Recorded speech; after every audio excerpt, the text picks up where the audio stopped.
Senior IPS అధికారి PSR ఆంజనేయులకు Vijayawada ప్రభుత్వ ఆసుపత్రిలో చికిత్స ముగిసింది. హైబీపీతో బాధపడుతున్న పిఎస్ఆర్కు దాదాపు 5 గంటల పాటు పరీక్షలు నిర్వహించి వైద్యం అందించారు.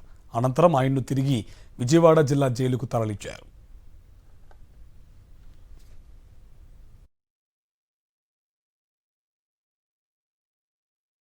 సీనియర్ ఐపీఎస్ అధికారి పిఎస్ఆర్ ఆంజనేయులకు విజయవాడ ప్రభుత్వ ఆసుపత్రిలో చికిత్స ముగిసింది. హైబీపీతో బాధపడుతున్న పిఎస్ఆర్కు దాదాపు 5 గంటల పాటు పరీక్షలు నిర్వహించి వైద్యం అందించారు. అనంతరం ఆయన్ను తిరిగి విజయవాడ జిల్లా జైలుకు తరలించారు.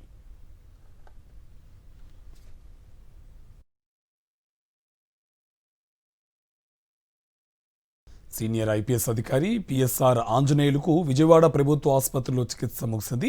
హైబీపీతో బాధపడుతున్న పిఎస్ఆర్కు దాదాపు 5 గంటల పాటు పరీక్షలు నిర్వహించి వైద్యం అందించారు. అనంతరం ఆయన్ను తిరిగి విజయవాడ జిల్లా జైలుకు తరలించారు.